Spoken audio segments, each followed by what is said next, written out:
မနတ်တုမြတ်ဗုဒ္ဓ၏တုတ်ပြန်ချက်များအပိုင်းငါတရားဒေသနာတော်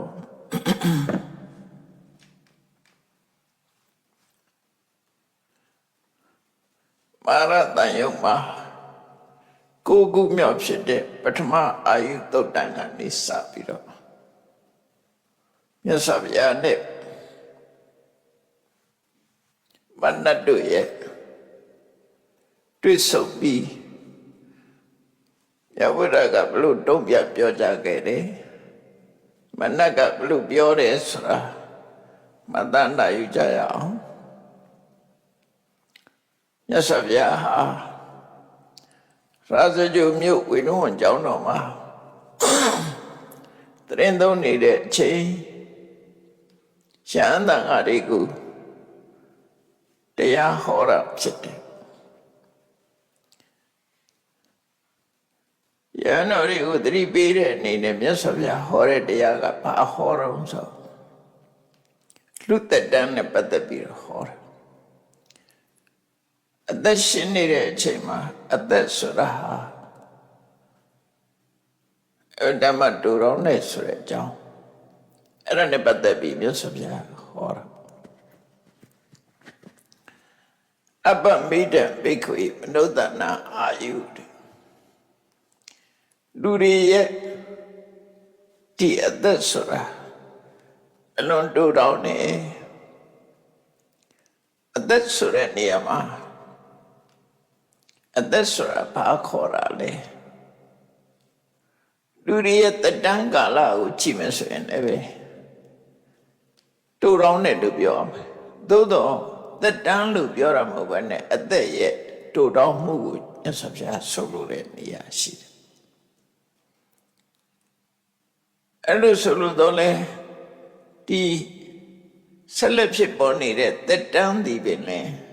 အဲ့ဒီအချိန်မှာဓမ္မတူတော်တယ်အသက်ဆိုတာလူရဲ့ဘဝကိုဖွဲ့စည်းထားတာကရှုပ်နဲ့နံနှမျိုးပဲရှိတယ်ပေါ့ရှုပ်နဲ့နံနှမျိုးရှိသည့်အတွက်ကြောင့်ရှုပ်အသက်ကတစ်ခုနာရဲ့အသက်ကတစ်ခုလူတွေကပြောကြတယ်လေရှူရှိုက်နေတာကိုအသက်ရှူတယ်လို့ပြောနေကြတယ်အဲ့ဒါ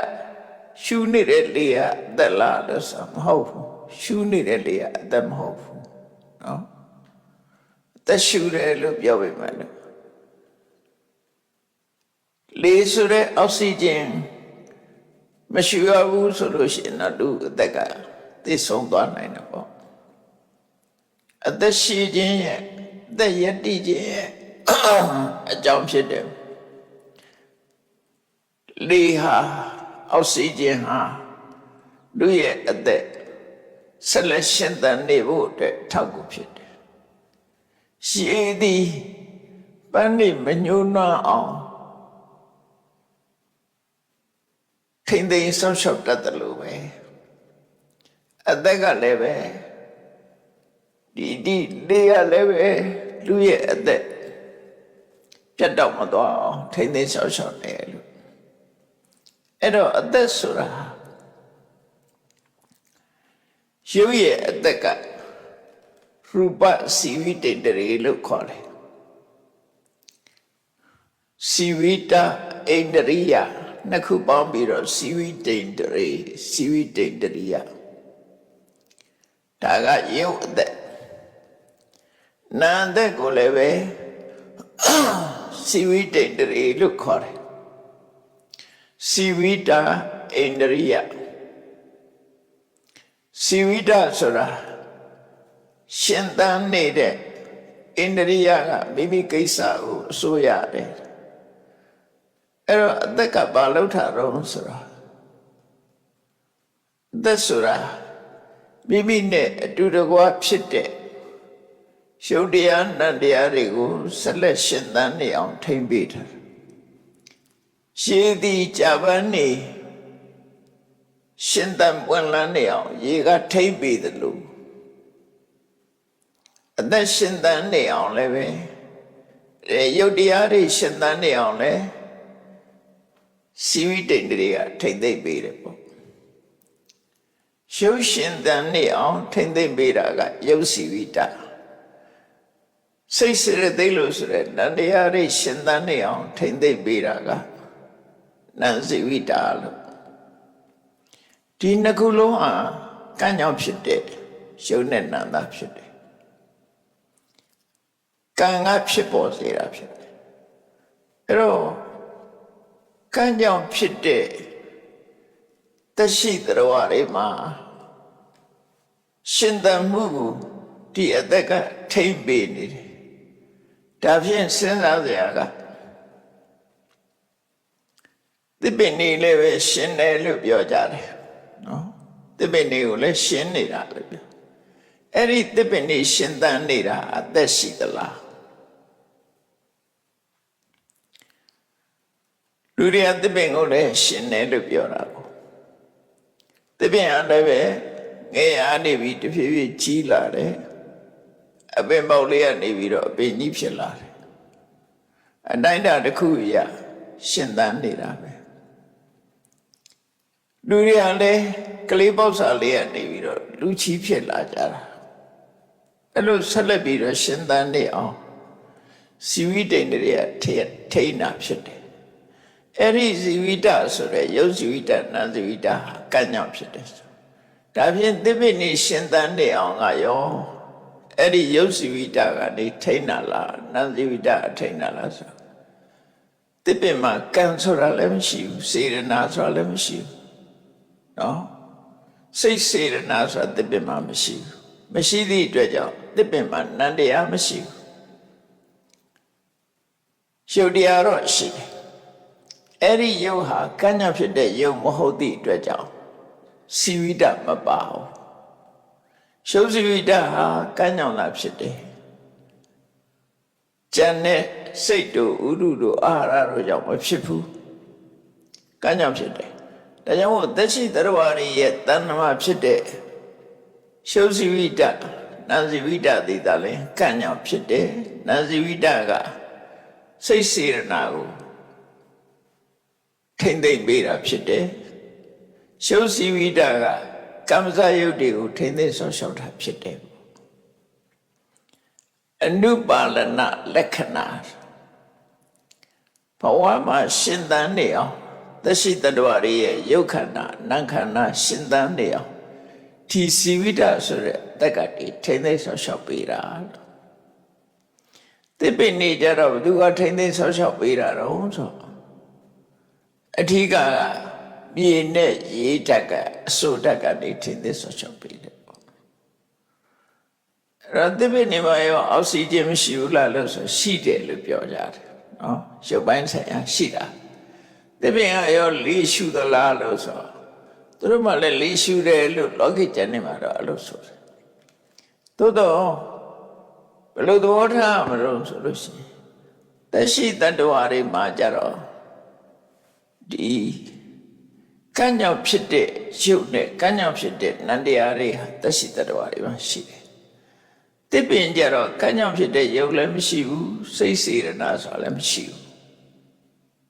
အဲ့ဒါကွဲပြားခြားနားမှုပဲကံ့ကြောင့်ဖြစ်တာမပါဘူး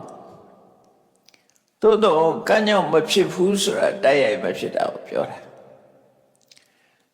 လူတွေရဲ့ကံနဲ့ဆက်ဆက်ပြီးတော့ဖြစ်တာတော့ဖြစ်တယ်ကမ္မပိစ္ဆယဥဒုသမုဋ္ဌံလို့ခေါ်တယ်တချို့ကံကောင်းတဲ့ပုဂ္ဂိုလ်တွေဟာသူတို့စိုက်ပျိုးတဲ့သစ်ပင်တွေသီးနှံတွေဟာရှင်သန်ထွားကြိုင်ပြီးတော့သီးနှံတွေပို့ပြီးတော့ရတယ်အဲ့မျိုးကြတော့ကံကြောင့်ကံကိုအခြေခံတဲ့ဥဒုသမုဋ္ဌံချို့ကြတော့ကံမကောင်းတဲ့ပုဂ္ဂိုလ်စိုက်တဲ့သီးနှံတွေကြတော့ပိုးကြတယ်ပျက်စီးတယ်ဆိုတာဖြစ်တယ်ယမယကကံနဲ့ဆက်ဆက်တယ်တော်ထဲမှာပေါက်နေတဲ့သစ်ပင်တွေရောကံနဲ့ဆက်ဆက်လာလို့ဆိုပြောမယ်ဆိုရင်လောကကြီးတစ်ခုလုံးဟာတရဝရရဲ့ကံနဲ့ပတ်သက်မှုတော့ရှိတယ်ဆက်နွယ်မှုလေးရှိတယ် ဆက်နွယ်တယ်ဆိုတာအကြောင်းပြုတာတော့မဟုတ်ဘူးကံတရားနဲ့ဆက်ဆက်ပြီးတော့ဖြစ်နေကြတယ်ပေါ့တရားဝါရီဆိုတာလေတောတောင်ရေးမြေတစ်ပင်တွေကိုမိပြုပြီးတော့လူတွေရှင်သန်ကြရတာလေတစ်ပင်ကဖြစ်တဲ့အသီးတွေအရွက်တွေအစာအာဟာရတွေကိုစားသုံးပြီးတော့လူတွေရဲ့ဘဝယက်တည်ကြတာဖြစ်တော့တနည်းအားဖြင့်တော့လူတွေနဲ့ဆက်ဆက်မှုတော့ရှိတယ်ကံကတိုက်ရိုက်ထုတ်လုပ်တာလားလို့ဆိုကံကတိုက်ရိုက်ထုတ်လုပ်တာမဟုတ်ဘူးသူတို့ကြတော့ကံနဲ့အခြေကံကိုအခြေခံပြီးတော့ဥဒုဆိုတဲ့အကြောင်းတရားကဖြစ်စေတာဥဒုကသာလဲသူ့ရဲ့တိုက်ရိုက်အကြောင်းဆိုတာတိုက်ရိုက်အကြောင်းရှိတယ်ဒီတဲ့ indirect ပေါ့နော် direct အကြောင်းနဲ့ indirect အကြောင်းနှစ်ခုရှိတယ်ပေါ့တိုက်ရိုက်အကျိုးပြုတဲ့အကြောင်းကတစ်ခုတွယ်ဝိုက်ပြီးတော့အကျိုးပြုတဲ့အကြောင်းကတစ်ခုလို့အဲ့တော့တိုက်ရိုက်အကျိုးပြုတာတော့ဥဒုကနေအကျိုးပြုတာတွယ်ဝိုက်ပြီးတော့အကျိုးပြုတာတော့တရဝရရဲ့ခန့်တပါလည်းပဲအကျိုးပြုတယ်လို့ဒီလိုတော့ဆိုနိုင်တယ်ပေါ့အဲ့တော့ကောင်းပြီလူတွေရဲ့သက်ဆိုတာဘာတော့ကံကဖြစ်ကံကြောင့်ဖြစ်ပေါ်လာတဲ့ရုပ်စီဝိတာနဲ့နံစီဝိတာလို့ဆိုရဲဒီစီဝိတေတတွေနှစ်ခုကိုလူတွေရဲ့အသက်လို့ဆိုတယ်အဲ့ဒါကိုအသက်လို့ဆိုတယ်အဲ့ဒီအသက်နဲ့ပတ်သက်ပြီးတော့တရဝရီဟာသေပြီဆိုတဲ့အခါကျတော့အဓိကပါလဲအဓိကအချက်နှစ်ချက်အလုံး၃ချက်ရှိတယ်ပေါ့လေနော်အာယုဥတ္တမသဝိညာဏယတကာယဇဟန္တိမအပဝိတောတထသေတိနိရထဝကလိင်္ဂရမြတ်စွာဘုရားဘဝနဲ့ပတ်သက်ပြီးတော့ဟောထားတဲ့ဒေသနာတော်လေးတို့မြန်မာလူရှင်းရှင်းပြန်အာယုဥတ္တမသဝိညာဏယတကာယဇဟန္တိမဒီခန္ဓာကိုယ်ကြီးကိုတဲ့ဒီယုတ်ခန္ဓာကိုနံခန္ဓာကိုကြီးကိုယုတ်စုနံစုဒီခန္ဓာကြီးကိုတဲ့အာယုဆိုတဲ့ရုပ်စီဝိတအာယုဆိုတဲ့စီဝိတဥတ္တမဆိုတဲ့ကံကြောင့်ဖြစ်တဲ့ကိုယ်အငွေ့အပူငွေ့ဝိညာဏလို့ဆိုတဲ့နတ်တရားအသိစိတ်အဲ့ဒီအာယုဆိုတဲ့အသက်ဥတ္တမဆိုတဲ့ကိုယ်ရဲ့အပူငွေ့ဝိညာဏလို့ဆိုတဲ့အသိစိတ်နန္တရားအဲ့ဒီသုံးခုကဒီခန္ဓာကိုယ်ကြီးကိုဆုံးခွာသွားပြီဆုံးခွာသွားပြီဆိုတာသူတို့ချုပ်ငိမ့်သွားပြီပေါ့လေအာယုဆိုတဲ့အသက်လည်းမရှိတော့ဘူးအသက်မရှိတဲ့ကလူခန္ဓာကိုယ်ကြီးကအိပ်ဆက်သွားအပူငွေ့မရှိတော့တော့အသက်မရှိတော့ရင်အပူငွေ့မရှိတော့ဘူးဝိညာဉ်ဆိုတဲ့အသိစိတ်လည်းမရှိတော့ဘူးအဲ့ဒီသုံးခုစလုံးခန္ဓာကိုယ်မှာချုပ်ပြတ်သွားပြီဆိုရင်အပဝိတောတထသေတိနိရထဝကရိင်္ဂရာအသုံးမဝင်တဲ့တောထဲမှာပြစ်ထားတဲ့ထင်းနှုံးကြီးလိုပဲလူရဲ့ရှုပ်ကာယကြီးဟာလေဘာမှအသုံးဝင်တော့တာဖြစ်တယ်အသုံးဝင်တော့သည့်အတွက်ကြောင့်မြေကြီးထဲမြုပ်ပြရတယ်လေလူသေးအလောင်းဆိုမြေကြီးထဲမြုပ်ပြရတယ်သို့မဟုတ်မိသိညုပ်ပြရတယ်အသုံးဝင်တော့တိုင်းထားလို့လည်းမဖြစ်ဘူးအဲ့ဒါဒီသုံးခုလို့အဲ့သုံးခုတွေမှလည်းပဲဝိညာဏဆိုတဲ့အသိစိတ်ကရှမယံခါစိတ်ကိုရက်တန်ထားလို့ရတယ်ဥပမာនិရောဓသမဘဝင်စားတဲ့ပုဂ္ဂိုလ်တွေဟာသေတာမဟုတ်ပဲနဲ့သမထဝိပဿနာကျင့်စဉ်တစ်ခုကိုသုံးချပြီးတော့အသိစိတ်ကိုရက်တန်ထားလို့ရတယ်အဲ့ဒီအချိန်မှာဝိညာဏဆိုတာမရှိဘူးဝိညာဏမရှိဘူးမဲ့သေသွားသလားလို့ဆိုမသိဘူးပါရိကြံတော့ဆိုလို့ရှိရင်စီဝိဒဆိုတဲ့အသက်ကရှိနေတယ်ဥတ္တမဆိုတဲ့ ကိုငွေရရှိနေတယ်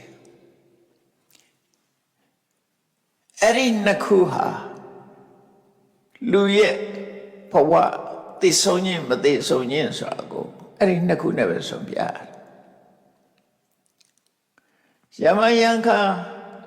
အသက်ရှူရသွားတာနဲ့လူတွေကသေတယ်လို့ရှူဆပြီးတော့ဆုံးဖြတ်သတ်မှတ်လိုက်ပြီမယ်လို့တော်တော်ကြာပြန်ပြီးတော့ရှူလာတာရှိတတ်တယ်။နော်မျောသွားတဲ့ဟာမျိုးကိုမရသွားတယ်ဆိုတာမျိုးပေါ့နော်။တချို့မှပြီးတော့ဆုံးဖြတ်တတ်တယ်။နှလုံးလည်းမခုန်တော့ဘူးသက်ရှူလည်းရသွားပြီ။ဆိုတဲ့အခါမှာဒီလူကသေပြီလို့ဆုံးဖြတ်တယ်။သို့တော့အချိန်အတိုင်းအတာတစ်ခုရပြန်ပြီးတော့နှိုးထားလာတာရှိတယ်ဗမာပြည်မှာလည်းရှိတယ်ငယ်စဉ်တုန်းကဘုန်းကြီးတို့ရွာမှာအဖွာကြီးတယောက်ဒီလိုပဲသေပြီဆိုပြီးတော့သူကချတင်းញံရောက်တဲ့အခါကျတော့သူကရေတောင်းတာနဲ့အိမ်ပြန်ခေါ်ခဲ့ရတာမသေးဘူးအမျိုးတွေကြုံရတယ်မန္တလေးမှာတင်မဲ့ကျန်ဒီကံသုတ်တံမှာတရုတ်မျိုးသမီးလေးတယောက်သေပြီဆိုပြီးတော့ချသွားတယ်ထဲမှာပါတယ်ပေါ့သို့တော့တင်းញံရောက်တဲ့အခါသူကပြန်ပြီးတော့ရှင်သန်လာတရုတ်ထုံးစံအရအိမ်ပြန်မခေါ်တော့ပဲနဲ့ကျန်ဒီကံသုတ်တံမှာတိုက်ကလေးဆောက်ပြီးတော့သူ့ပေးထားတယ်လို့ဆိုတာပြောကြတယ်ကိုယ်တိုင်မြင်မှုတာတော့မဟုတ်ဘူးတစင်ကြတာအဲ့တော့တခါတည်းကျတော့ဒီသေခြင်းမသေခြင်းဟူတမာအဖြစ်ဆုံးဖြတ်လို့မရဘူးဆုံးဖြတ်လို့မရတော့မှားယွင်းတတ်တယ်ပေါ့အဲ့တော့သတင်းစာတစ်စောင်မှဖတ်ဖူးတယ်ဘင်္ဂလားဒေ့ရှ်နိုင်ငံမှာဖြစ်ခဲ့တဲ့ဆိုဒီလေးတစ်ခုပေါ့အမျိုးသားလူငယ်တယောက်ဘင်္ဂလီမျိုးသားလူငယ်တယောက်ဟာသူတို့ရဲ့ရုပ်တရက်နှလုံးခုန်ရက်သွားဆရာဝန်ကိုပြင်တဲ့အခါဆရာဝန်ကသူ့ကိုကြည့်ပြီးတော့တည်သွားပြီလို့ပြောတာအဲ့နဲ့သူတို့ကအစ္စလာမ်ဘာသာဝင်နေဆိုတော့နောက်ရက်ထီအောင်ထားရမဟုတ်ဘူးတည်သွားတဲ့လောင်းကိုပြင်ဆင်ပြီးတော့ချက်ချင်းအတူပါချကြတယ်ကံကောင်းတာကတော့ခတ်ထောင်တော်လေးပြေးပွားပွားလေးနဲ့သူ့ကိုမြုပ်ထားတယ်တင်ញိုင်းမှာမြုပ်ထားလိုက်တယ်9 နာရီလောက်ကြာတဲ့အခါကျတော့သူပြန်တတိယအသေးရွယ်နဲ့ပြန်တတိယပြန်တတိယပြီးတော့လူကလည်းလူငယ်ဆိုတော့ဖို့တဲ့မြေကြီးတွေကိုတွန်းဖယ်ပြီးတော့မြေကြီးပေါ်နေထွက်လာတယ်ထွက်လာပြီးတော့အိမ်ပြန်လာတယ်ပေါ့အဲ့တော့အိမ်ကလူတွေကတင်ញိုက်ပုတ်ပြီးတော့ချထားတဲ့ပုဂ္ဂိုလ်တယောက်အိမ်ပြန်ရောက်လာတယ်ဆိုလူရဲ့တဘာဝကြောက်တော့ပေါ့နော်လူလုံးထင်ဘူးတစ်စိမ်လုံးထင်ရှုံအောင်ပြောလို့မရအဲ့ဒါနဲ့သူကသူ့ကိုသေတယ်လို့ဆုံးဖြတ်ပေးတဲ့ဆရာဝန်ကိုတရားစွဲတယ်လို့ပြောတယ်အဲ့ဒီဇလန်လေးကတော့သတင်းစာထဲမှာဖတ်ရတယ်ပေါ့နော်သတင်းစာထဲမှာဖတ်အဲ့တော့လွယ်မှားစွာဆုံးဖြတ်သွားတာရှိတတ်တယ်ပေါ့ဒါကြောင့်မြတ်စွာဘုရားရဲ့ဒေသနာတော်အရဆိုရင်လူတယောက်ဟာသေပြီဆိုတာဘာနဲ့ဆုံးဖြတ်တုံးဆိုအာယုဆိုတဲ့စီဝိတ္တတွေလည်းချုပ်သွားပြီအဲ့ဒါချုပ်သွားသည့်အတွက်ကြောင့်ဥတ္တမဆိုတဲ့ကိုငွေလည်းမကြံတော့အဲ့ဒီနှစ်ခုကစီဝိတ္တရှိနေတဲ့မြတ်ကိုငွေလေးရရှိနေတယ်ကိုငွေဆိုတာဘယ်နာမှနောက်ဆုံးရှိတာတော့ဆိုနှလုံးသားနာမနှလုံးခုန်တဲ့နာမကိုငွေလေးချန်တတ်တယ်ပေါ့နော် အဲ့တော့ကိုယ်ငွေလေးရှိနေတဲ့အခါမှာအသက်ကရှိတယ်သိတယ်လို့ပြောလို့မရသေးဘူးအချင်းသိတဲ့ပုံစံဖြစ်နေတော့လည်းပဲကိုယ်ငွေလေးကလည်းကြမ်းနေတယ်စီဝိတိန်တွေကလည်းရှိသူတို့နှစ်ခုကတော့အပြန်အလှန်ထိမ့်သိမ်းဆောက်ရှောက်တာဒါကြောင့်မို့ရှင်သာရိပုတ္တရာကတရားဟောတဲ့ထဲမှာဆွေးနွေးထားရှိတယ်အာယုံပဋိစ္စဥတ္တမပဋိစ္စအာယုဒီနှစ်ခုကအပြန်အလှန်မိတင်းပြီးတော့ဖြစ်နေကြတယ်အာယုကိုအမိပြုပြီးတော့ကိုယ်ငွေကိုအမိပြုပြီးတော့လဲအာယုရက်တည်တာဖြစ်တယ်ပေါ့အဲ့တော့အာယုကြောင့်ကိုယ်ငွေရှိနေတယ်ကိုယ်ငွေရှိနေလို့လဲအာယုကဆက်လက်ရှင်သန်နေတယ်ဒီနှစ်ခုကအပြန်အလှန်ထိန်းညှိထားတယ်လို့သူဆိုတယ်ပေါ့အဲ့တော့ဒီနေရာမှာမြတ်စွာဘုရားကဒီသုတ်တက်မှာယဟန်တွေကိုဟောတယ်အပ္ပမိတံဘိက္ခွေမနုဿာနအာယုယဟန်တို့လူတွေရဲ့ဒီအသက်ဆိုတာဟာလွန်တိုးတောင်းတယ်အသက်ဆိုတာတိုးတောင်းတယ်ဆိုတာလူတွေကတက်တန်းနဲ့ပြောမယ်ဆိုရင်အသက်တရားဓမ္မဆိုတော့အသက်တရားပို့ရင်လည်းနည်းနည်းပေါ့200ထိအောင်ရောက်တဲ့လူရှိဘူးလို့ဆိုလို့ဒါကတက်တန်းကာလနဲ့ life span လို့ခေါ်တယ်တက်တန်းကာလနဲ့ပြောတာအသက်အနေနဲ့ပြောမယ်ဆိုရင်တော့အလွန်တိုးတယ်ရှုပ်သက်နဲ့နန္သက်ကပိုးပြီးတော့တိုးတယ်နံရဲ့အသက်ဟာမှတ်လို့လွယ်အောင်စက္ကန့်နဲ့ပြောမယ်ဆိုလို့ရှိရင်နံရဲ့အသက်ရဲ့တက်တန်းလေးကသူလည်းနန္တရားပဲလေစီဝိတဆိုတဲ့နန္တရားကခဏ3ခုပဲရှိတယ်ဆိုတာ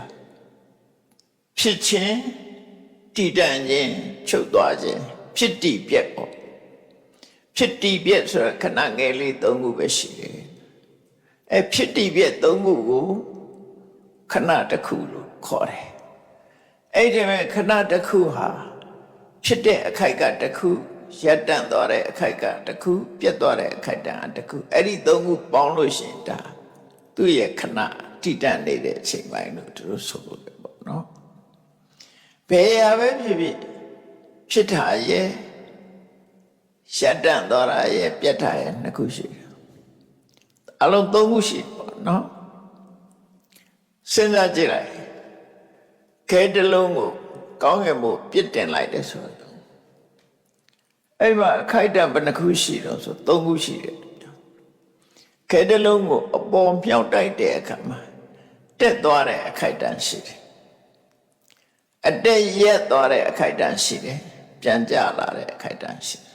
ခိုက်တန့်3ခုပဲအဲ့ဒီမှာနော်တက်သွားတဲ့အခိုက်အတန့်ကိုဖြစ်ဥပါဒဖြစ်ခြင်းရှတန့်သွားတဲ့အခိုက်အတန့်ကိုထိတိတည်တံ့ခြင်းပြန်ကျလာတဲ့အခိုက်အတန့်ကိုပြည့်ခြင်းဖြစ်တည်ပြည့်ဆိုတာဘယ်နည်းအောင်ဆို3ခုစလုံးရှိတယ်နော်3ခုရှိတယ်အဲ့ဒါကိုခဏငယ်3ခုလို့ပြောတာသင်္ခါရတရားမှန်သမျှဖြစ်တည်ပြည့်အဲ့တော့နံတရားတွေကျတော့ပို့ပြီးတော့တိုးတယ်အလုံးကိုတိုးတယ်အလုံးလက်မြန်သည့်အတွက်ကြောင့်ဖြစ်တည်ပြည့်ဆိုရင်တစ်ခုပြီးသွားနောက်တော့ဆက်ဖြစ်နေလို့သာရှိနေတယ်လို့ထင်ရတာတစ်ခုရဲ့တတဟာလွန်တိုးတယ်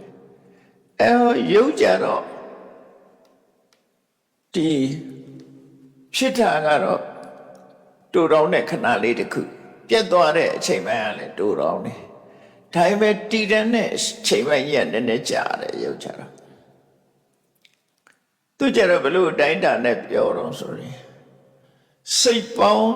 18ချက်စိတ်ပေါင်း18ခုဖြစ်ပြသွားတယ်အဲ့စိတ်တစ်ခုမှာဖြစ်တည်ပြက်3ခုရှိတယ်18ခုတစ်ခုစီမှာ3ခုစီရှိသည့်အတွက်ကြောင့်51ခဏငယ်လေးတွေ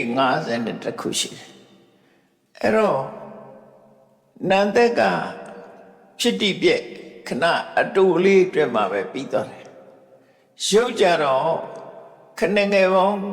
51တက်တန်းရှိတယ်လို့ဆိုလို့တယ်အဲ့တော့ရုပ်သက်နဲ့နာမ်သက်ကကွာတယ်ပေါ့နော်အဲ့တော့ဒီလိုကွာနေတဲ့ရုပ်နဲ့နာမ်ဘယ်လိုလုပ်ပြီးတော့ရှင်တွဲပြီးတော့ဖြစ်နိုင်တယ်လဲရုပ်သက်ကကြာတယ်နာမ်သက်ကတိုးတယ်ဘယ်လိုလုပ်ပြီးတော့ဒီနှစ်ခုကပူပေါင်းနေကြတယ်လဲအတူရှိနေကြတယ်လဲဘုန်းကြီးတို့ရဲ့ရုပ်ခန္ဓာကြီးရဲ့ခုနတူတောင်းတဲ့နန္တရားရဲ့စိတ်ရုပ်တစ်ခုအတွင်းရုပ်သက်တစ်ခုအတွင်းနာမ်မောင်းက18ချက်ဖြစ်ပြသွားတယ်နာမ်က18ချက်အဲ့ဒီမှာရုပ်သက်ကတစ်ခုပဲရှိသေးတယ်ရုပ်တစ်ခုရဲ့သက်တမ်းပဲရှိတယ်အဲ့ဒီလိုအမတန်မှကွာနေတယ်ကွာနေတာဟာဘယ်လိုလုပ်ပြီးရှင်တွဲပြီးဖြစ်နေကြတော့ဆိုထက္ကရာဆရာတွေကဥပမာပေးထားတာရှိတယ်လူတော်ကြီးနဲ့လူပူကလေးတဲ့လူတော်ကြီးကခြေတလန်းလှမ်းလိုက်တဲ့အချိန်မှာအလွန်သက်တဲ့လူပူကလေးက18လမ်းလှမ်းနိုင်တယ်နော်ဟိုကလူတော်ကြီးကအရက်ကျက်ထွားတော့သူ့ခြေလောက်ကြီးလွှဲပြီးတော့တလှမ်းလှမ်းလိုက်တဲ့အချိန်မှာဟိုကောင်ကပူပူလေးက18ချက်18လမ်းလှမ်းပြီးသားဖြစ်သွားတယ်အဲ့တော့သူက18လမ်းတီးကတလမ်းသူတို့နှစ်ယောက်ဟာရှင်ပြန်ပြီးသွားရင်တော့ဘယ်သူမှရှိမရအောင်ဘယ်သူမှလည်းနောက်ကြအောင်နော်18လမ်းတလမ်း18လမ်းတလမ်းနဲ့သွားတဲ့အခါကျတော့သူတို့ဟာရှင်တွဲသွားနေတယ်အဲ့ဒီဥပမာပေးပြီးတော့ရှုံးတဲ့နံဟာတတန်းကာလချင်းမတူပဲနဲ့ဘယ်လိုလုပ်ပြီးတော့ပူးတွဲပြီးဆိုင်ပန်ဆိုင်နေလို့ရတယ်လဲဆိုတာအဲ့ဒါနံသက်ကလင်းမြန်တယ်ဖြစ်တယ်ရှုပ်သက်တစ်ခုအတွင်းမှာနံသက်က18ချက်ပြတ်သွားပြီ18ခုဖြစ်သွားပြီရှုပ်ကတစ်ခုပဲရှိသေးတယ်သို့တော်လည်းတစ်ခုနဲ့တစ်ခုဟာညီမျှနေသေးတယ်ပေါ့နော်နေတာနဲ့ပြန်တာနှစ်ခုဟာညီမျှနေသေးတယ်လို့သူတို့ဆိုတယ်ပေါ့ဒါကစာပေမှာဆိုတယ်အဲ့တော့တက်တန်းဆိုတာရှုပ်တက်တန်းလည်းတိုးတာပဲနတ်တက်တန်းလည်းတိုးတာပဲနတ်တက်တန်းကဘယ်လောက်တိုးတော့ဆိုမျက်စိတမိတ်ကလေးပြက်တောင်တစ်ခတ်ကလေးအတွင်းမှာပြက်သွားတာပဲလေအမှန်တမ်းတိုးတာအဲ့ဒီလိုဖြစ်ပြီးပြက်သွားတဲ့အားရပြန်ပြီးတော့ဖြစ်နေသည့်အတွက်ကြောင့်ဒီလူကမသေးသေးဘူးလို့ထင်တာ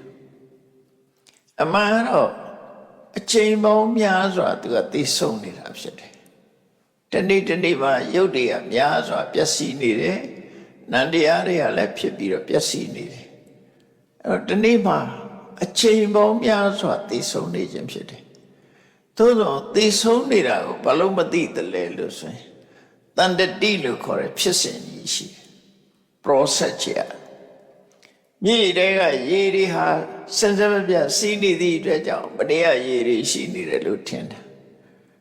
တကယ်တော့မြေတဲဆင်းပြီးရေလေးတစ်ခွက်ခိုက်ယူလိုက်နောက်တစ်ခါပြန်ခိုက်ရင်အဲ့ဒီရေမဟုတ်တော့ဘူးတခြားရေတွေဖြစ်နေပြီတော့စင်စမပြဖြစ်နေလို့သူကရှိနေတယ်လို့ထင်နေကြတယ်တကယ်တော့ပြတ်သွားတာအဲ့ဒါပိုးထင်ရှားအောင်စဉ်းစားကြည့်မယ်ဆိုရင်အတန်ကြတော့ပထမထင်ရှားတယ်အတန်ကြတော့ရှေ့အတန်ပြောင်းမှနောက်အတန်ပေါ်တော့လေစကားပြောတဲ့အခါသိချာနားထောင်ကြည့်ရှေ့ကအတန်เนี่ยဖြစ်ပြီးပြတ်သွားတယ်နောက်ကအတန်ပေါ်လာတာစဉ်းစားမပြတ်ဖြစ်နေတဏှာဤပြောနေလို့ရှိရင်တဏှာဤအတန်တော့ကြားနေရမှာသို့တော့စာပြီးပြောတဲ့အတန်မဟုတ်တော့ဘူးအတန်ဖြစ်ပြီးတော့ပျောက်သွားပြီရှေ့ပိုင်းဟာတဲ့အကုန်ပျောက်သွားတာအဲ့ဒါလိုပဲယုတ်တရားနတ်တရားတွေဟာပေါ်လာပြီးတော့ချက်ချင်းပျောက်သွားကြတယ်သို့တော့အဲ့ဒီပျောက်ခြင်းဟာအစင်ထာဝရပျောက်သွားတာမဟုတ်သည့်အတွက်ကြောင့်နောက်ကဆက်တိုက်လာနေသည့်အတွက်ကြောင့်ဒီ process လို့ခေါ်တဲ့တန်တတိချောင်းလူတွေဟာအနိစ္စကိုမမြင်နိုင်တာတဲ့မမြဲဥစ္စာမမြင်တော့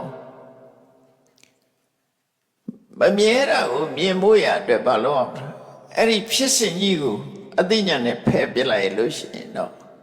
အပိုင်းလေးတွေဖြစ်လာတယ်အဲ့ကြတော့မှပြတ်တယ်ဆိုပြင်ရတယ်အနိစ္စဆိုပြင်ရတယ်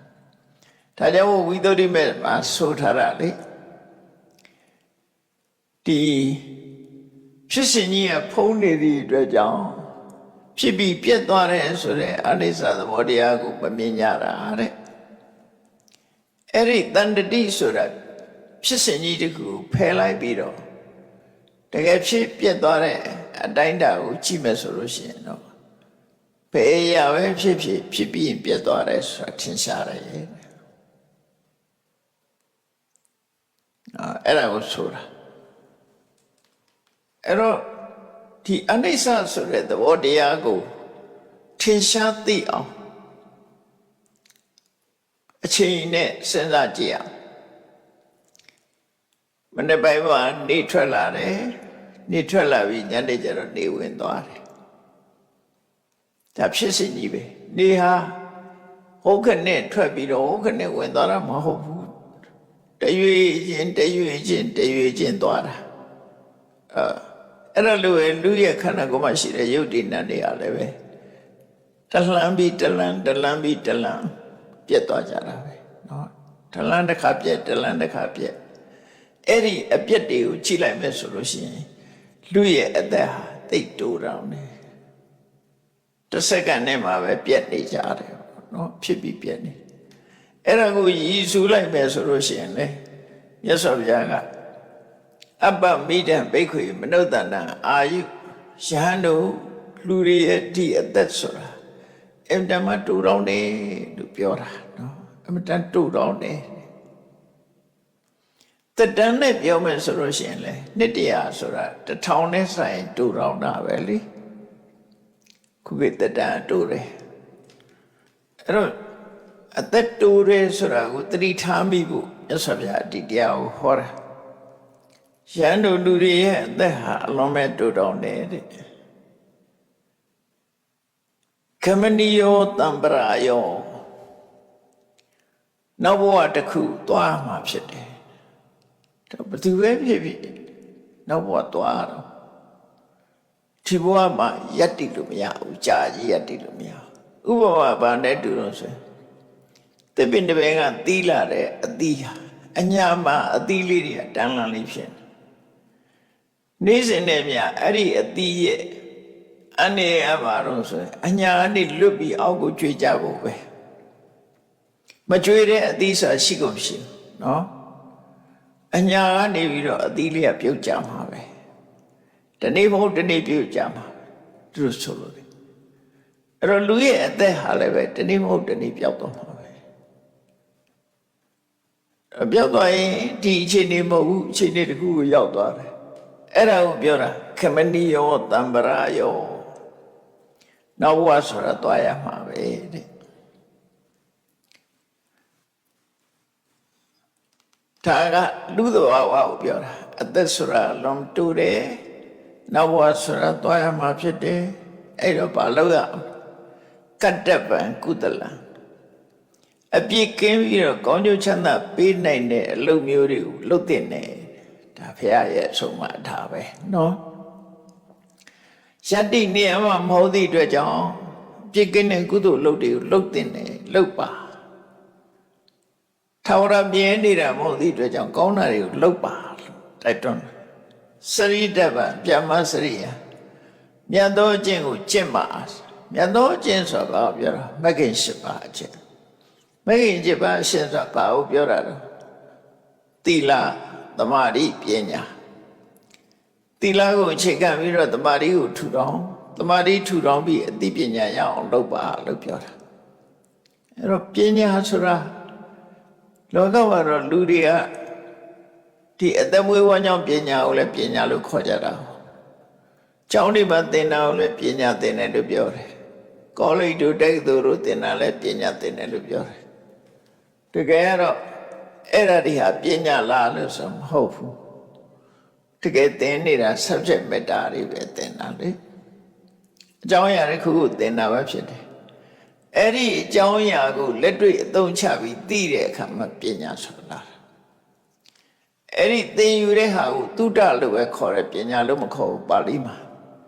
ပညာကြတော့လက်တွေ့ကြားဘူးတာကိုအခြေခံပြီးတော့လက်တွေ့လှုပ်လှုပ်တဲ့အခါမှာအသိပညာဆိုပေါ်လာတာအဲ့ဒါကြောင့် wisdom လို့ခေါ်ရမှာအဲ့တိုင်းပဲဒါကြောင့်မို့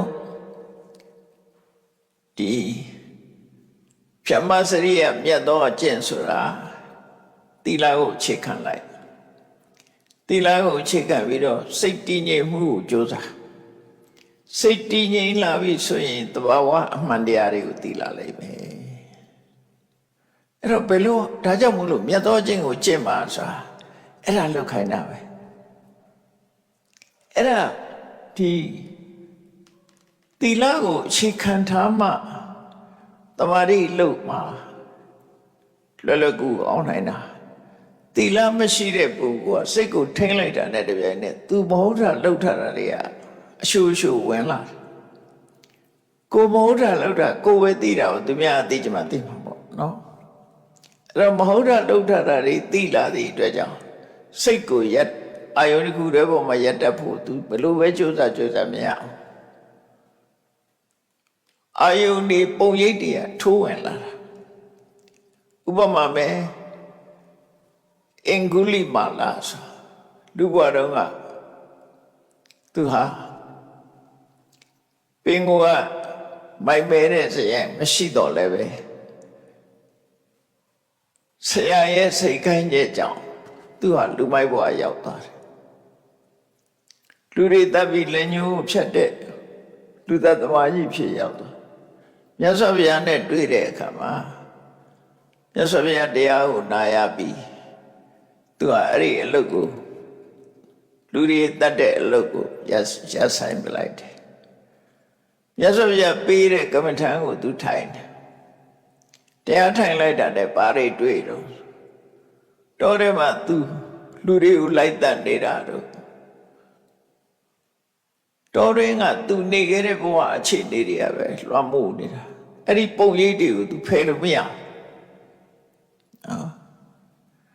သူလိုက်တတ်လို့အော်ဟစ်ပြေးသွားကြတာ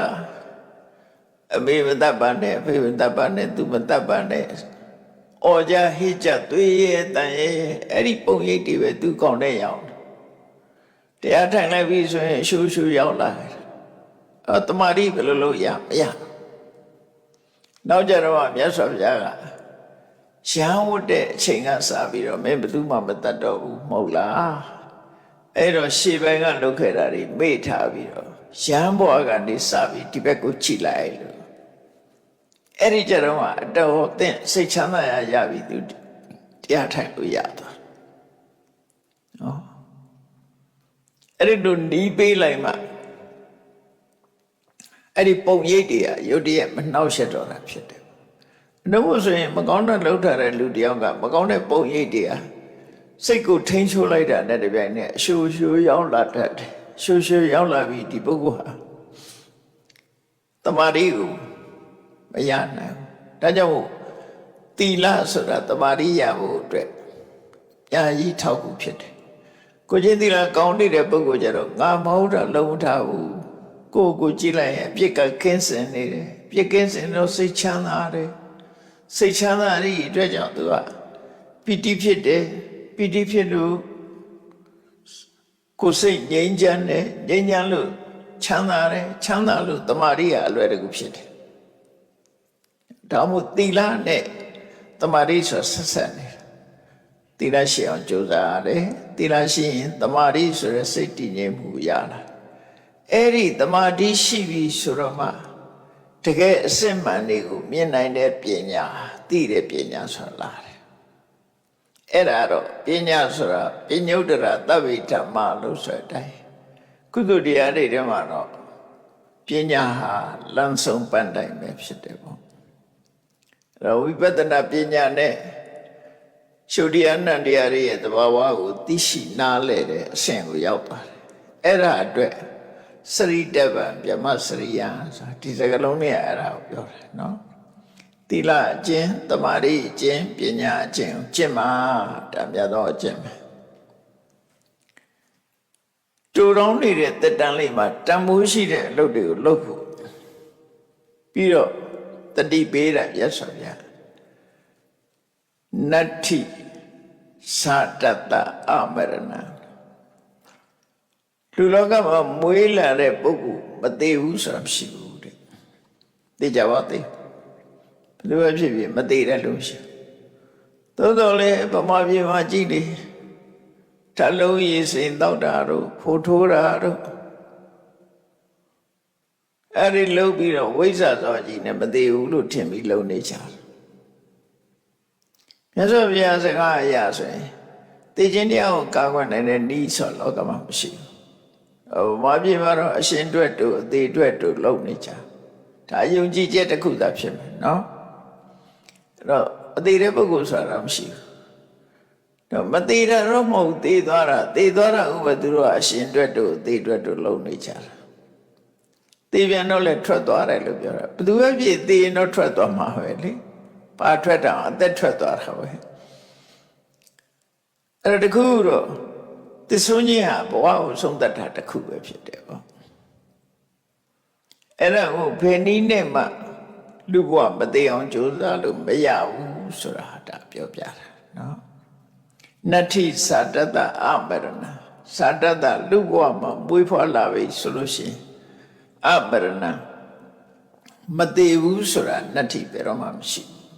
မရှိနိုင်ဘူးတဲ့နော်မြတ်စွာဘုရားလူစိတ်တက်ကိုပိုင်နိုင်ပြီးတော့ကိရိတာအညစ်အကြေးတွေကိုဖယ်ရှားလို့စိတ်ကိုပိုင်နိုင်တဲ့ပုဂ္ဂိုလ်တောင်မှပဲသက်80ကျပြိဋိဘံဆံသွားတာပဲလေပြိဋိဘံဆံသို့သောဘုရားပြိဋိဘံဆံတာကိုပဲဘုရားဝါဒခိုင်ခွဲတွေကလက်မခံနိုင်သေးဘူးအဲ့ဒါတော့ဒီဟိန္ဒူဝါဒတွေတခြားဝါဒတွေရောနှောပြီးတော့လူတွေရဲ့အတွေးပေါ့နော်သေတာသိပင်လင်းဒါWestern Paradise တို့အေးချမ်းတဲ့ဘုံဘဝမှာသွားရှိနေသေးတယ်လို့ကြားညပြန်ပြီးရင်တခါဖရာအနေနဲ့ပြန်ပွင့်အောင်ပဲလို့လူယုံကြည်တဲ့ဘုရားဘာသာတွေရှိတယ်လေဘုရားဘာသာကိုယ်ွယ်တယ်တရုတ်ပြည်တို့ဂျပန်တို့ကိုရီးယားတို့မှာရှိတဲ့မဟာယာနဘုရားဘာသာတွေကအဲ့လိုပဲအပိသိသွားတာမဟုတ်ကောရမဖရာသိပဲနဲ့ဟိန္ဒူဝါဒအရာကြတော့ကောရမဖရာပြန်ပြီးတော့လူဝင်စားဖြစ်နေတယ်သိတာမဟုတ်ဘူး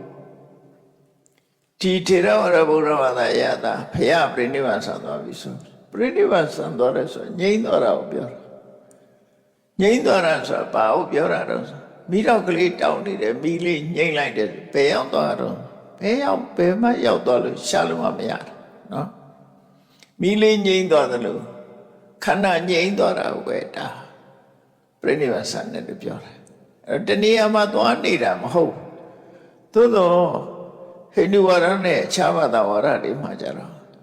တကယ်ကိုထာဝရပုံရောက်သွားပြီးတော့ရှိနေတယ်လို့ယူဆပြန်တယ်ကိုရောမြတ်စွာဘုရားရဲ့ဒီဟိန္ဒူဘုရားကျောင်းနေမှာဆိုလို့ရှိရင်ကိုရောမြတ်စွာဘုရားကိုနဝမ9ခုမြောက်နေရာမှာသူတို့ထားတယ်ပြမကြီးကပထမနေရာမှာဖိတနုနကဒုတိယနေရာမှာတိဝနကတတိယနေရာမှာအဲ့လိုထားပြီးကောရမဗုဒ္ဓကနံပါတ်9နေရာမှာအဲ့ဒီခိန္ဒူဘုရားကျောင်းနေမှာအဲ့လိုထားကောရမဗုဒ္ဓရုပ်တုရှိတယ်အဲ့သူကဘယ်လိုယူဆတော့ဆိုနဝမအဝတ္တရာဖိတနုနတ်ကြီးဟာသေတော်ကြီးပြန်ဝင်စားတာပြန်ဝင်စားတာအဲ့တော့ကောရမဘုရားလည်းအဲ့လိုပြန်ဝင်စားနေတယ်တိဘက်ဗုဒ္ဓဘာသာတွေဆိုတာလည်းဒီလိုပဲဝင်စားတာပဲလေအဲ့ဒါကို reincarnation လို့ခေါ်တယ် reincarnation တိဘက်ဗုဒ္ဓဘာသာတွေမှာ reincarnation သိပြီးရင်ထပ်ဝင်စားနေတာအဲ့တော့ဒီထေရဝါဒဗုဒ္ဓဘာသာမှာအဲ့လိုမရှိဘူး အဲ့ဒီစကားလုံးကထေရဝါဒဗုဒ္ဓဘာသာအတွက်မဟုတ်ဘူးတိဘက်ဗုဒ္ဓဘာသာအတွက်သုံးတဲ့စကားလုံးပဲဖြစ်အဲ့တော့ဗုဒ္ဓဘာသာဖြစ်တာတောင်မှပဲဒီမြတ်စွာဘုရားရဲ့ဟောတဲ့အတိုင်းပူရင်းအတိုင်းမဟုတ်ဘဲနဲ့အတွေးတွေနဲ့ပြန်ပြီးတော့လက်ခံတဲ့ဗုဒ္ဓဘာသာတွေဖြစ်ကုန်တာမြတ်စွာဘုရားအနေနဲ့ကတော့တန်တရားနဲ့နိဗ္ဗာန်ဆိုတာတန်တရားဆိုတာခန္ဓာရှိတာနိဗ္ဗာန်ဆိုတာခန္ဓာမရှိတာအဲ့တော့ခန္ဓာလွယ်လို့ဘာရှိတော့ဘာမရှိဘူးဘာခန္ဓာမရှိဘူးဆိုရင်ဘာမရှိဘူးဖြစ်သွားတာပဲလေ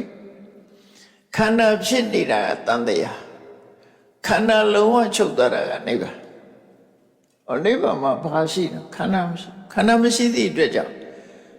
လူတွေကခန္ဓာကိုကြည့်ပြီးတော့ဒါလူပဲဒါနတ်ပဲဒါတိရစ္ဆာန်ပဲနဲ့သတ်မှတ်လို့ရတာလေ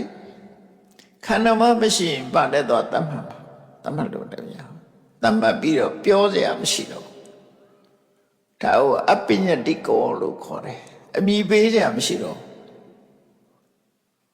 ခန္ဓာကိုကြည့်ပြီးမှသာအမိပေးလို့ရတာကိုလူပုံစံတွေ့ရင်လူလို့ခေါ်လိုက်တာပေါ့လူတဲ့ပိုးချမ်းသာတတ်နတ်လို့ခေါ်လိုက်တာပုံစံကြည့်ပြီးခေါ်တာပဲလေတိရစ္ဆာန်ကြတိရစ္ဆာန်နွားကြနွားခွေးကြခွေးပုံစံတွေမျိုးမျိုးအဲ့တော့ခန္ဓာမှမရှိလို့ရှိရင်ဘာလို့ခေါ်မှာဘာမှခေါ်လို့မရဘူးဒါကြောင့်အပညတိကောဖော်ပြလို့မရတော့ဘူးဒါထေရဝါဒဗုဒ္ဓဘာသာမှာကြတော့ခန္ဓာရှိတာကတန်တရားခန္ဓာမရှိတော့တာကနိဗ္ဗာန်ဒါရှင်းရှင်းလေးပဲသူကသူမရှိတာလားလို့ဆိုမဟုတ်ပြမစရိယဆိုကျင့်စဉ်ကိုကျင့်ပြီးတော့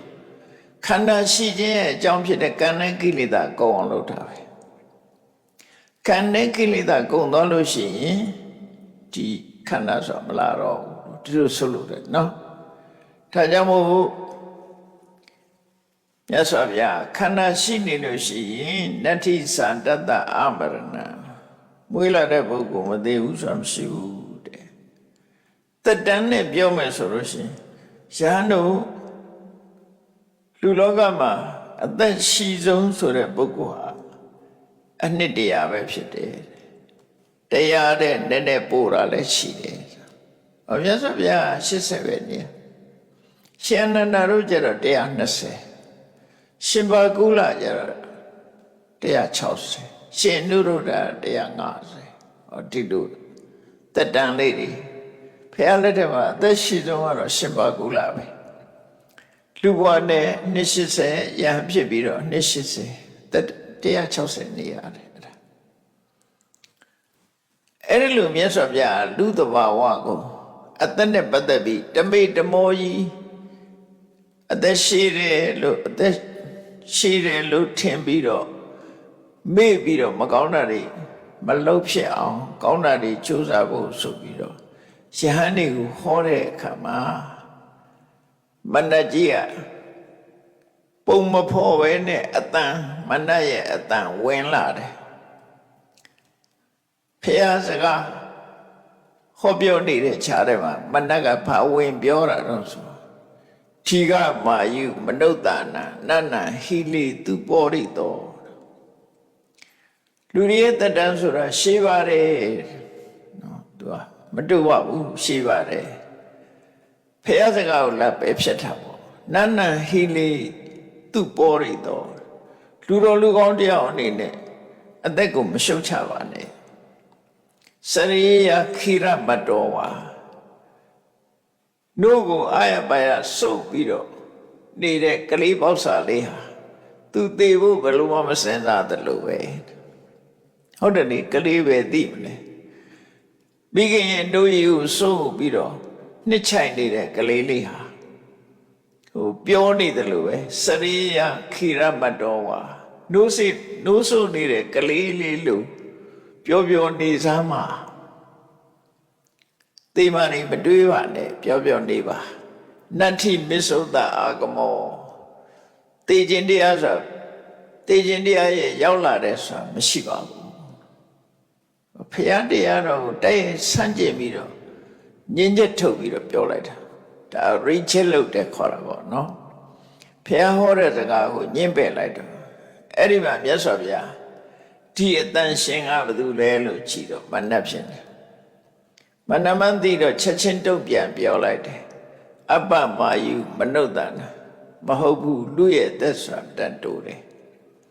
ဟိလေယနံသူပုရိသောလူတော်လူကောင်းတယောက်အနေနဲ့အသက်ကိုချီးမွမ်းတတ်ဘူးတဲ့အမတမတိုးတယ်ရှုတ်ချရမှာဖြစ်တယ်စရိယဒိဋ္ဌတိတော်ဝါခေါင်းကိုမီးလောင်နေတဲ့ပုဂ္ဂိုလ်ဟာအရေးကြီးအေးစစ်စစ်နေလို့မရှိဘူးမရဘူးလေခေါင်းမီးလောင်နေပြီဆိုရင်ညှိမ့်သက်ဖို့ကြိုးစားရမယ်ခေါင်းမီးလောင်နေတဲ့ပုဂ္ဂိုလ်လိုပဲနေရမယ်နော်အေးစစ်စစ်နေလို့မရဘူးခေါင်းမီးလောင်နေတဲ့ပုဂ္ဂိုလ်ဒီခေါင်းမီးငြိမ်းအောင်ကြိုးစားရတယ်လို့ပဲကြိုးစားရမယ်နတ္ထိမစ္ဆုတ္တနာဂမောတေခြင်းတရားမရောက်လာဘူးဆိုတာမရှိဘူးတေကြပါရောက်လာမှာဖြစ်တယ်မြတ်စွာဘုရားကအဲ့လိုတုံ့ပြန်ပြောလိုက်တဲ့အခါမန္တကြီးကအဲ့ဒီနေရာမှာပျောက်ကွယ်သွားတယ်တဲ့ဒါကခုနံပါတ်3ဆယ်နံပါတ်3ကလည်းပဲအဲ့ဒီအတိုင်းပဲမြတ်စွာဘုရားယဟန်တွေကိုတရားဟောတယ်တတန်ရဲ့တူတယ်ဆိုတာတွေကိုဟောနေတဲ့အခါမှာမနကပါဝင်ပြောတော့ဆိုနိစ္စယန္တိအဟောရတာနိစ္စယန္တိအဟောရတာဆိုတာနေ့ရညတွေဟာကုံဆုံးသွားတာမဟုတ်ပါဘူးလာနေတာပဲမြဲပဲပြလာနေတာကုံသွားတာမရှိဘူးပေါ့ဟောကုံသွားတာမရှိဘူးဆက်လာနေမှာပဲနိစ္စယန္တိအဟောရတာနေ့ရညတွေဆိုတာဘယ်တော့မှကုံမသွားဘူးစီဝိတံနုပါရောစတိလူရဲ့အသက်ဆိုတာလည်းဘယ်တော့မှချုပ်ဆုံးသွားတာမဟုတ်ဘူးအာယုအနုပရိယယတိမစ္ဆာနာလူတွေရဲ့နောက်တတန်းဆိုတာစဉ်စမဲ့ပြဖြစ်နေတာတဲ့အသက်ဆိုတာစဉ်စမဲ့ပြဖြစ်နေတာဥပမာမေနေမီဝရထကုပ္ပရလက်ဘိန်းကြီးဟာလက်အိမ်နောက်ကနေလိမ့်ပြီးလိုက်နေသလိုပဲအသက်ကလည်းပဲလူတွေသွားရနောက်ကလိုက်နေမှာပဲဆိုပြီးတော့ဒီဓမ္မအမြင်ရဲ့စัจ jame စကားတွေကိုလာပြီးတော့ဝင်ရောက်ပြီးတော့ပြောဆိုတယ်အဲ့လိုပြောဆိုတဲ့အခါမှာမြတ်စွာဘုရားဘာတုံ့ပြန်လိုက်တော့ဆိုဣစယန္တိအဟောရတာမင်းပြောတာလုံးဝမဟုတ်ဘူးနေ့ရညတွေဆိုကုံဆုံးနေတာအဲ့ဒါမှသိတာလေခုတစောင်းမိုးလိုက်ပြီးတော့2ရက်ဖြစ်သွားပြီလေတစောင်းမိုးလိုက်ပြီးနေပြီးသွားပြီနောက်ရက်1ရက်ပြီးသွားပြီနေနောက်ရက်2ရက်ရောက်နေပြီနောက်ရက်ဆို3ရက်ကုံဆုံးနေတာပဲလေနေ့ရရက်တိစားဒါမို့ဣစယန္တိအဟောရတာနေ့ရညတွေဆိုကုံလွန်နေတာသာဖြစ်တယ်စီဝိတံဥပါရောစီနေ့ရညတွေကုံနေသလိုပဲအသက်ဆိုတာလည်းပဲရော့ရော့သွားတာချုပ်ငိမ့်ပြီးတော့သွားတာပဲအာယုခိယတိမစ္ဆာနာလူတွေရဲ့အသက်ဆိုတာတဖြည်းဖြည်းကုံသွားတာဘာနဲ့တူတော့ဆိုကုံတတိဝဩရကုံတတိဝဩရကံကုံတတိဝဩရကံဒီမြေချောင်းအင်းအိုင်လေးထဲမှာရှိတဲ့ရေဟာခန်းခန်းသွားတယ်နောက်ဆုံးကြလို့ရှိရင်ရေလုံးဝ6သွားသည်ထီအောင်ဖြစ်တယ်ပေါ့ရေဟာတဖြည်းဖြည်းခန်းတယ်အဲ့တော့မြေချောင်းအင်းအိုင်အသေးလေးတွေမှာရှိတဲ့ရေတွေဟာခန်းခန်းသွားလို့တို့လူတွေရဲ့အသက်ဟာလည်းကုံခန်းနေတာသာဖြစ်တယ်သူဆိုလိုတယ်နော်ဒါမြတ်စွာဘုရားအနေနဲ့ကဒါမနှက်ပြောတဲ့စကားကတော့လူတွေကိုပျော်နေဘူးပြောတဲ့သဘောပဲခဏိခေတ်မှာလည်းလူတွေပြောကြတယ်လေအသက်တူတယ်တော့ခဏိခေတ်ကတော့ပြောတယ် life is too short that's how they do it too short တူတယ်လို့ပြောပြီးတော့ဘာလို့တော့ enjoy yourself မင်းမမေပျော်ကြီးနေလို့ပြောတာတတန်းတူတယ်ပျော်နေရမယ်လို့ပြောတာမြတ်စွာဘုရားကြတော့အဲ့လိုမဟုတ်ဘူးနော်အေးတတန်းဆိုတာတူတယ်မတ်တမဲ့မနေကြနဲ့ကောင်းတာတွေရအောင်ကြိုးစားကြတမိုးရှိတာလုပ်ကြလို့သူဟောတာအဲ့တော့အာယုခိယတိမစ္ဆနံကုဏ္ဏတိဝဩရကံမြ င်းငယ်ချောင်းငယ်လေးတွေမှာရေဟာတနေ့ပြီးတနေ့ခန်းခန်းရော့သွားတယ်လို့လူရဲ့အသက်ဟာလည်းတနေ့ပြီးတနေ့ရော့သွားတာတဲ့ကုံဆုံးဘက်ပဲကိုရောက်သွားမယ်လို့ဆိုလို့တယ်ပေါ့နော်အများရန်ရှိနေမှာမဟုတ်အဲ့ဒီလိုတုံ့ပြန်ပြီးတော့မြတ်စွာဘုရားကပြောလိုက်တယ်ဒါက73မြောက်သုတ်တံတကူနောက်7ခုမြောက်သုတ်တံမှာတော့ပါတန္တသုတ်တံလို့ခေါ်တယ်အဲ့ဒီသုတ်တံမှာလည်းပဲဒီသုတ်တံလေးတွေကအတူလေးတွေပဲမြတ်စွာဘုရားကအဲ့တုန်းကရာဇဂုတ်မြို့ခေစကုတ်တောင်မှာနေတာခေစကုတ်တောင်တော့ရကြောင်မှာနေတာအဲ့တော့မြတ်စွာဘုရားဆိုတာအမတန်လုံလဝိရိယကောင်းတယ်လုံလဝိရိယအမတန်ရှိတယ်ဒါကြောင့်မို့ညမှောင်မိုက်တဲ့အချိန်ထဲမှာကောင်းကျောင်းအပြင်ထွက်ပြီးတော့ထိုင်တယ်မြတ်စွာဘုရားလားညမှောင်ကြီးထဲမှာကျောင်းအပြင်ထွက်ပြီးတော့ထိုင်နေတယ်အဲ့ဒီအချိန်လေးမှာမိုးရသည့်ဖြစ်လို့မိုးပေါက်ကလေးတွေကလည်းတစ်ပေါက်ကြာလာမိုးပေါက်ကလေးတွေနည်းနည်းကြာတယ်အဲ့ဒီမှာမြတ်စွာဘုရားထိုင်နေတော့မြတ်စွာဘုရားထိုင်နေတဲ့နားလေးမှာဘုရားကိုလာပြီးတော့6လမ်းနှောက်ရှက်တဲ့အနေနဲ့မနက်ကအနီးနားမှာဘာတွေလုပ်တော့ဆိုကြောက်တုံးတွေတတုံးနဲ့တတုံးတောင်မွားနေပြီးကြောက်တုံးတွေကိုပြစ်ချတယ်နော်တောင်မွားတွေကြောက်တွေကိုလှိမ့်ချတယ်ဆိုတာလိန်ကြတဲ့အတန်လေးကြောက်ချင်းရိုက်ခတ်တဲ့အတန်လေးနဲ့ဆူနေမှာမလို့ဩတဲ့ဆိုတော့မြတ်စွာဘုရားကိုတောချောက်တယ်ဆိုတာလို့ကြောက်တုံးတွေကိုလှိမ့်ချပြီးတော့အတန်ကြောက်အောင်လုပ်နေအဲ့ဒီမှာမြတ်စွာဘုရားကြည့်လိုက်တော့ဒါမနက်လုံးနေတာမှန်သိတော့သူ့ရွယ်ချက်ကဘုရားကို6လန့်ညင်တာအဲ့တော့မြတ်စွာဘုရားသူ့ကိုတုံ့ပြန်ပြီးပြောလိုက်တယ်သစီပိကေဝလံတပ္ပံခိစ္စကုတံစနစ်တတိမင်းကြောက်တုံးတွေလှိမ့်ချရုံကတော့ငါဘာမှမဖြစ်ဘူးမင်းတတ်နိုင်လို့ရှိရင်ဟောဒီကိစ္စကုတောင်ကြီးတစ်ခုလုံးကိုတုံဟိတော်အောင်လုပ်တောင်ကြီးတစ်ခုလုံးကိုတုံခတော့အောင်လုပ်အောင်တော့နေဝတမ္မဝိမု ക്ത နာဗုဒ္ဓနာအဋ္ဌိအစီတာခေစကုတောင်ကြီးတစ်ခုလုံးတုံခတော့အောင်လုပ်တော့မှာပဲငါမှကြောက်လန့်နေဆိုမဖြစ်ဘူးတဲ့မင်းလောက်မနေနဲ့ပြမရုံမရှိမယ်မြတ်စွာဘုရားကမကြောက်ဘူးဆိုတာဘာလို့တော့ဆိုကြောက်တယ်ဆိုတာဒေါသအကြောင်းကြောက်တာဘုရားကဒေါသမရှိတော့လောဘလည်းမရှိဘူးဒေါသလည်းမရှိဘူးကိလေသာတွေကမရှိတော့မရှိသည့်အတွက်ကြောင့်ဘုရားမှာကြောက်ချင်းမုန်းခြင်းဆိုတာလည်းမရှိဘူးတော့မရှိတာအဲ့ဒါကြောင့်မရှိတာနော်ဒေါသမကင်းတဲ့သူကကြောက်တာပဲဒေါသရှိနေရင်ကြောက်တာဒေါသကြောက်တာကိုစိတ်ထဲမှာစိတ်ကကြောက်တာမဟုတ်မှန်ဒေါသကြောက်တာဒေါသရှိလို့ရှိရင်ကြောက်တယ်လောဘရှိရင်လည်းဒေါသဆိုတာရှိလာတယ်အဲ့တော့လောဘဒေါသဆိုတဲ့ကိလေသာမှမရှိတဲ့ပုဂ္ဂိုလ်ကိလေသာတွေကလုံးဝလွန်သွားတဲ့ပုဂ္ဂိုလ်တွေမှာဘယ်တော့မှကြောက်တယ်လို့ကြက်တိမွေးခြင်းထတယ်လို့နော်ကြက်တိသိသွားတယ်လို့ဘယ်တော့မှဖြစ်ဘူးတဲ့စိတ်ထဲမှာဘလောက်66တုံလို့ကြောက်ကြခြင်းမရှိဘူးအဲ့တော့ဘုန်းကြီးတို့တွေကြောက်တယ်ဆိုတာခုနဒေါသကြောင့်ကြောက်တာ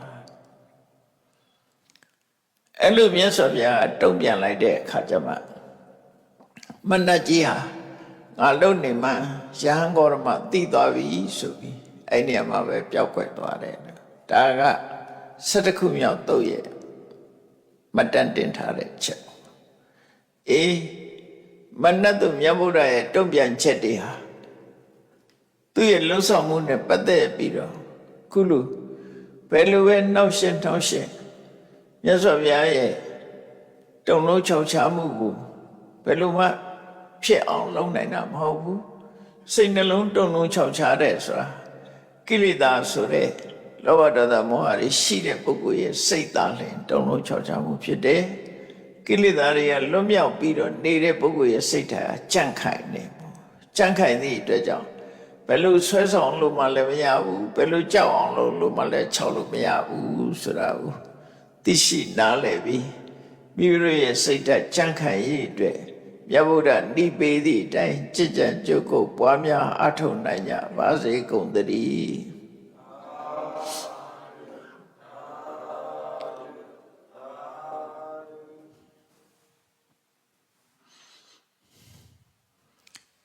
ရှေ့ဆက်ချာရှင်ဖက်